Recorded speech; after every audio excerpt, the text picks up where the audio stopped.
Class 11-এর accountancy cashbook আমরা করছিলাম। ক্যাশবুকে already আমরা 3টে ভিডিও আলোচনা করেছি। আগের 3টে ভিডিওতে আমরা ক্যাশবুকের থিওরি পড়েছি, সিঙ্গেল কলাম ক্যাশবুকের 2টো প্রবলেম দেখেছি এবং আগের দিন আমরা ডাবল কলাম ক্যাশবুকেরও একটা প্রবলেম দেখেছি। টোটাল ক্লাসিফিকেশন ক্যাশবুকের 5 রকম হয়: single column, double column, triple column, multi column এবং পেটি ক্যাশবুক। তার মধ্যে তোমাদের সিলেবাসে ট্রিপল কলাম ক্যাশবুক আর মাল্টি কলাম ক্যাশবুক নেই, তাই আমরা ক্যাশবুক থেকে সিঙ্গেল কলাম আর ডাবল কলামই পড়ব এবং তারপরে আমরা পেটি ক্যাশবুক নিয়ে আলোচনা করব। ক্যাশবুকে আজকে আমরা একটা ডাবল কলাম ক্যাশবুকের একটা প্রবলেম দেখে নেব এবং একটা কম্প্যাক্ট প্রবলেম দেখে নেব। তো আগে আমরা ক্যাশবুকের প্রথমেই প্রবলেমটা পড়ে নিই। From the following particulars, prepare a cash book with suitable columns. 2019 July 1-এ 3টে ব্যালেন্স দিয়েছে। দেখো, ক্যাশ ইন হ্যান্ডের ব্যালেন্স দিয়েছে, ব্যাংক ব্যালেন্স উইথ এসবিআই আর bank balance overdraft with UBI. অর্থাৎ এখানে আমাদের ক্যাশ থাকবে এবং তার মধ্যে ব্যাংক পার্টে 2টো ব্যাংক নিয়ে ডিল করতে হবে, একটা ব্যাংক ব্যালেন্স উইথ এসবিআই আর ব্যাংক ব্যালেন্স উইথ ইউবিআই। তার মধ্যে দেখো, ইউবিআইয়ের ব্যালেন্সটা কিন্তু ওভারড্রাফট ব্যালেন্স। ওভারড্রাফট আমরা আলোচনা করেছি, অর্থাৎ তোমার ব্যাংকে যে পরিমাণ টাকা আছে, ব্যাংক যদি তোমাকে তার থেকে বেশি পরিমাণ টাকা তোলার অধিকার দেন তাহলে তাকে ওভারড্রাফট ব্যালেন্স বলে। অর্থাৎ তোমার অ্যাকাউন্টে যে টাকা আছে তার থেকে তুমি বেশি টাকা তুলতে পারবে।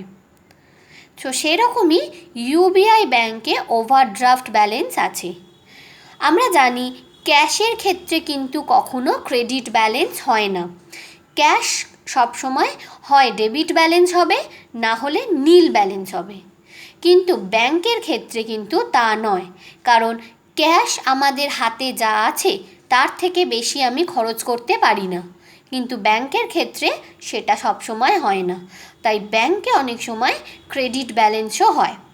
আর ওভারড্রাফট ব্যালেন্স মানেই কিন্তু ক্রেডিট ব্যালেন্স। অর্থাৎ এসবিআইটা যেমন আমরা টু দিকে লিখব, ডেবিট দিকে লিখব, ঠিক সেভাবে ইউবিআইয়ের ব্যালেন্সটা কিন্তু আমরা বাই দিকে বাই ব্যালেন্স বিডি বলে লিখব, কারণ এটা overdraft balance.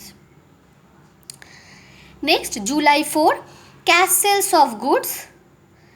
July 6 paid to Gautam by cheque on SBI. গৌতমকে একটা চেক দেওয়া হয়েছে, এসবিআইয়ের চেক। নাম্বার 10 মানে July 10 paid salary to staff by cheque on UBI. স্টাফেদের স্যালারি কোন চেকের মাধ্যমে দেওয়া হয়েছে, কোন ব্যাংকের cheque, UBI. Cash paid to Bijay, cash deposited into UBI.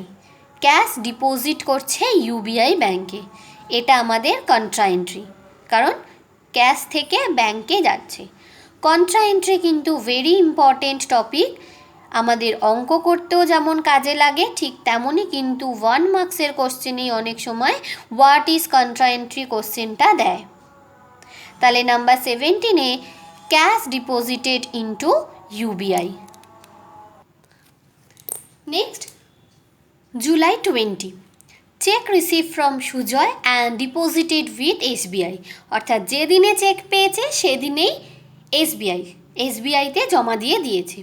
তাহলে এখানে কোনো অসুবিধা নেই, চেক পেয়েছে সেই দিনেই জমা দিয়ে দিয়েছে, আমি ডাইরেক্ট ব্যাংক হিসেবে দেখাতেই পারি। 22 cash withdrawn from SBI. SBI থেকে টাকা তোলা হয়েছে, এটাও একটা contra entry. 23 cheque issued to Ratan on SBI. Number 25 furniture purchased and cheque issued on UBI. Furniture purchase করা হয়েছে এবং সেটা চেক ইস্যুড অন ইউবিআই, ইউবিআইতে চেক ইস্যু করা হয়েছে। Amount transferred from SBI to UBI by cheque, অর্থাৎ SBI থেকে ইউবিআইতে অ্যামাউন্ট ট্রান্সফার করা হয়েছে। এটাও কিন্তু one type of contra entry. শুধুমাত্র যে ক্যাশ আর ব্যাংকের মধ্যেই কন্ট্রা এন্ট্রি হয় তা কিন্তু নয়। অনেক সময় এক ব্যাংক থেকে আর এক ব্যাংকে যখন অ্যামাউন্ট ট্রান্সফার করে তখন সেটাও কিন্তু কন্ট্রা এন্ট্রি হয়। তাহলে amount transferred from SBI to UBI by cheque, it's a contra entry. আর 31 জুলাই 31 কি বলেছে? ইন্টারেস্ট ক্রেডিটেড বাই এসবিআই আর ইন্টারেস্ট ডেবিটেড বাই ইউবিআই। তাহলে এই হচ্ছে একটা double column cash book with two bank and one is debit balance and one is overdraft or credit balance. তাহলে আমরা আস্তে আস্তে প্রবলেমটা বুঝে নিই। প্রবলেমটা দেখে নিলাম, আমরা সলিউশনটা দেখে নেব। তাহলে আমরা সলিউশনটা দেখে নিই। দেখো, আমি ডাবল কলাম ক্যাশবুকের একটা প্রোফর্মা টেনেছি। উপরে লিখেছি in the books of dot dot, যেহেতু বইয়ে কোনো কারুর নাম ছিল না তাই আমরা in the books of dot dot cashbook ব্র্যাকেটে ডাবল কলাম। এবার আমরা ডেবিট ক্রেডিট ভাগ করে নিয়েছি, নিয়ে ডেবিট দিকে ডেট, পার্টিকুলার্স, ভিএন বা ভাউচার নাম্বার, এলএফ, ক্যাশ আর ব্যাংক কলাম করেছি, কিন্তু ব্যাংক কলামটাকে আমি দুটো ভাগে ভাগ করে দিয়েছি, এসবিআই আর ইউবিআই। এরপর আবার date, particulars, VN, LF, cash, ক্যাশটাকে দুভাগে ভাগ করেছি, এসবিআই, ইউবিআই। ডেবিট ক্রেডিট কিন্তু মাস্ট, তোমাদের লিখতেই হবে। তাহলে এইভাবে আমরা প্রপার প্রোফর্মাটা টেনে নিয়েছি এবং অবশ্যই তোমরা বুঝতেই পারছো পেজটাকে আমি ঘুরিয়ে করেছি, তাহলে আমাদের জায়গাটা অনেকটা পাবো। এবার আমরা এক এক করে ট্রানজ্যাকশানগুলো দেখে নিই এবং ক্যাশবুকে পোস্ট করব। প্রথমেই দেখো আমাদের তিনটে ব্যালেন্স ছিল, cash in hand, bank balance with SBI আর overdraft bank balance with UBI. তাহলে আমরা সেটাই বসিয়ে দিয়েছি। দেখো, জুলাই 1-এ টু ব্যালেন্স বিডি বলে ক্যাশের ঘরে ক্যাশের ব্যালেন্সটা বসিয়েছি 9300। এসবিআইও আমাদের ডেবিট ব্যালেন্স ছিল তাই 18500 বসিয়েছি, বাট ইউবিআইয়ে আমাদের ওভারড্রাফট ব্যালেন্স ছিল। ওভারড্রাফট ব্যালেন্স কোন দিকে হয়? ক্রেডিট দিকে। তাই সেমভাবে জুলাই 1 দিয়ে বাই ব্যালেন্স বিডি বলে আমি ক্যাশ আর এসবিআইতে হাইফেন দিয়ে ইউবিআইতে 5200 বসিয়েছি, কারণ ইউবিআইয়ের ব্যালেন্স ওভারড্রাফট ব্যালেন্স বলেছে। নেক্সট দেখব July 4, cash sales of goods. Journal কি হয় ক্যাশ সেলস অফ গুডসের? Cash account debit to sales account. তাহলে ক্যাশ অ্যাকাউন্ট ডেবিট মানে ক্যাশ বুকে ডেবিট দিকে হবে, কি বলে লিখব? To sales account. দেখো, জুলাই 4 দিয়ে টু সেলস অ্যাকাউন্ট দিয়ে আমি ক্যাশের ঘরে বসিয়েছি, যেহেতু ক্যাশ সেলস তাই ক্যাশের ঘরে 8900 বসিয়েছি। Being good sold for cash, অবশ্যই কিন্তু ক্যাশ ন্যারেশন লিখতে হবে। Number 6, paid to Gautam by cheque on SBI. গৌতমকে চেক দেওয়া হয়েছে, জার্নাল কি হবে? Gautam account debit to bank account, কিন্তু কোন ব্যাঙ্ক বলেছে? SBI bank. তাহলে আমরা এসবিআই ব্যাঙ্কের ঘরেই লিখব। July 6, by Gautam account being cheque paid, কোন ঘরে বসিয়েছি? দেখো, এসবিআইতে চেক দিয়ে দিয়েছিল তাই আমরা এসবিআইয়ের ঘরে বসিয়েছি। নাম্বার 10 মানে July 10, paid salary to staff by cheque on UBI. Salary দিয়েছে স্টাফেদের ইউবিআইয়ের চেকে, তাহলে salary account debit to UBI bank account. তাহলে আমরা ক্যাশ বুকের ক্রেডিট দিকে 10 তারিখ দিয়ে বাই স্যালারি অ্যাকাউন্ট লিখেছি। Being salary paid by cheque, কোন চেক? ইউবিআইয়ের চেক, তাই আমরা কোন ঘরে বসিয়েছি? ইউবিআই এর ঘরে বসিয়েছি 7450। Next number 14, cash paid to Bijoy.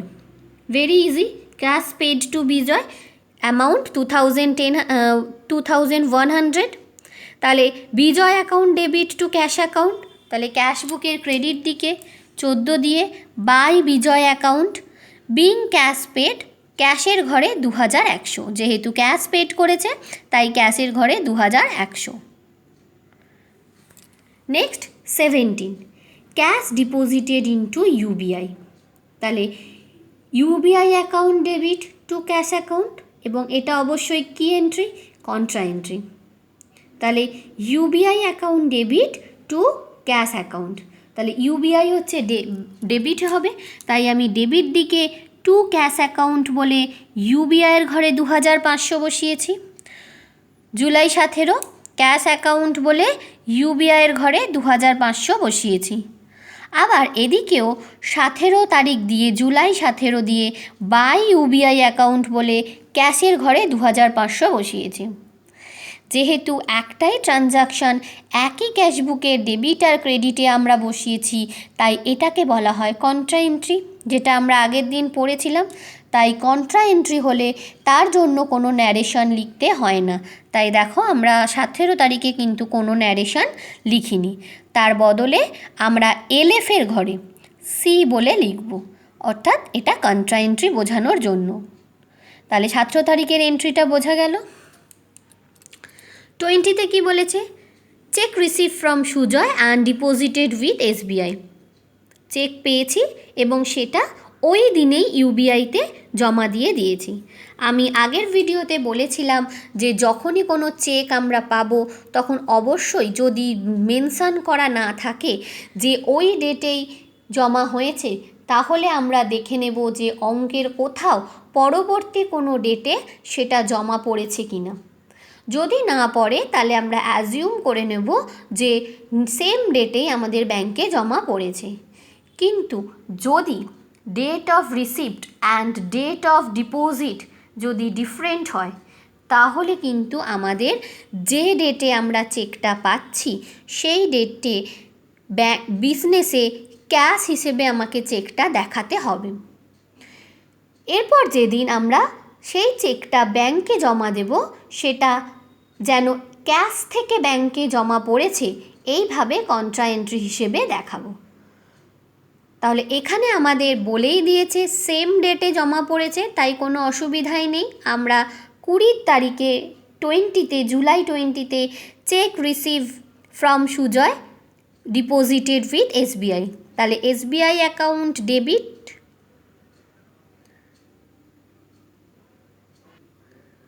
Two Sujoy account করেছি। তাহলে ক্যাশবুকে ডেবিট দিকে টু সুজয় অ্যাকাউন্ট বলে being cheque received and deposited with SBI বলে এসবিআইয়ের ঘরে 4500 বসিয়েছি। 22 cash withdrawn from SBI. SBI থেকে টাকা তোলা হয়েছে, তাহলে আমার ক্যাশ ইনক্রিজ করছে, ক্যাশ অ্যাকাউন্ট ডেবিট, আর এসবিআই অ্যাকাউন্ট কমে যাচ্ছে কারণ এসবিআই থেকে ক্যাশ উইথড্র করা হয়েছে, তাহলে এসবিআই অ্যাকাউন্ট ক্রেডিট। তাহলে 22 তারিখে দেখো টু এসবিআই অ্যাকাউন্ট বলে আমি ক্যাশের ঘরে 3250 করেছি, এবং এখানে 22 তারিখ বাই ক্যাশ অ্যাকাউন্ট বলে এসবিআইয়ের ঘরে 3250 করেছি। দুটোর কোথাতেও ন্যারেশন লিখিনি এবং এলএফের ঘরে সি বসিয়েছি। 23 cheque issued to Ratan on SBI. তাহলে 23 এরটা রতনকে চেক দিয়েছি, কিসের চেক? এসবিআইয়ের চেক। তাহলে Ratan account SBI account debit to Ratan account, Ratan অ্যাকাউন্টকে আমি চেক দিয়েছি, তাহলে Ratan account debit to SBI account, তাহলে আমি ক্রেডিট দিকে বাই রতন অ্যাকাউন্ট বলে being cheque issued on SBI বলে এসবিআইয়ের ঘরে 1500 বসিয়েছি। Next 25 furniture purchase and cheque issued on UBI. Furniture purchase করলে আমরা জানি ফার্নিচার অ্যাকাউন্ট ডেবিট হয়, আর কোন অ্যাকাউন্টকে ক্রেডিট করেছি? ইউবিআই অ্যাকাউন্টকে। তাহলে আমরা ক্যাশবুকের ফার্নিচার বাইকে ফার্নিচার অ্যাকাউন্ট বলে being furniture purchase and cheque issued by UBI বলে 2050 বসিয়েছি। 27 amount transferred from SBI to UBI. ভালো করে এটা শুনে নেবে, amount transferred from SBI to UBI. তাহলে এক্ষেত্রে কোন অ্যাকাউন্টটা বাড়ছে? ইউবিআই অ্যাকাউন্ট বাড়ছে, তাহলে ইউবিআই অ্যাকাউন্ট ডেবিট। আর কোন অ্যাকাউন্ট কমছে? এসবিআই অ্যাকাউন্ট, তাহলে এসবিআই অ্যাকাউন্ট ক্রেডিট। তাহলে UBI account debit to SBI account. তাহলে এখানে আমরা 27 তারিখ দিয়ে টু এসবিআই অ্যাকাউন্ট বলে ইউবিআইয়ের ঘরে 3000 বসিয়েছি, আর এখানেও 27 তারিখ দিয়ে বাই ইউবিআই অ্যাকাউন্ট বলে এসবিআইয়ের ঘরে 3000 বসিয়েছি। এবং যেহেতু এটাও আমার একটা কন্ট্রা এন্ট্রি, তাই আমি এখানে সি বলে লিখেছি। এরপরে last entry 31 July 31 interest credited by SBI. Credit হচ্ছে মানে ডেবিটে আমাকে ইন্টারেস্ট ক্রেডিট হচ্ছে, তাহলে ডেবিট করতে হবে, ডেবিট দিকে লিখতে হবে। আর ইন্টারেস্ট ডেবিটেড মানে আমাকে ক্রেডিট দিকে লিখতে হবে। তাহলে আমি সেটাই করেছি। দেখো 31 তারিখ দিয়ে to interest receive account being interest credited by SBI বলে এসবিআইয়ের ঘরে লিখেছি 9320। তাহলে এসবিআইয়ের ঘরে লিখেছি 250। আর এদিকে সেমভাবে 31 দিয়ে by interest on overdraft account বলে আমি ইউবিআইয়ের ঘরে 120 লিখেছি, being interest debited by UBI. তাহলে আমাদের যা অঙ্কে ছিল আমি সবটা পোস্ট করে নিলাম। এরপরে আমাদের ব্যালেন্স করতে হবে। ব্যালেন্স করার ক্ষেত্রে আমাদের ক্যাশ নিয়ে তো কোনো ভাবার কিছুই নেই, কারণ আমরা জানি ক্যাশ সবসময় ডেবিট ব্যালেন্স হয়। তাই ক্যাশের ক্ষেত্রে আমরা সবসময় ডেবিট দিকটা আগে যোগ করব। তো ডেবিট দিক যোগ করে দেখো আমাদের টোটাল হয়েছে 21,450, এবং এদিক টোটাল করে আমাদের কম হয়েছিল 16,850, সেটাই আমাদের ব্যালেন্স। তাহলে 31 তারিখে বাই ব্যালেন্স সিডি বলে আমরা 16,850 ক্যাশে বসিয়েছি। সেমভাবে আমরা ব্যাংকের ক্ষেত্রে কিন্তু আমাদের কনফার্মলি বলতে পারি না যে কোনটা আমাদের বেশি, সেটা আমরা দুদিক দেখে বুঝে নেব। তো এসবিআইয়ের ক্ষেত্রে দেখো আমরা দেখেছি যে এই ডেবিট দিকটাই কিন্তু আমাদের টোটালে বেশি হয়েছে।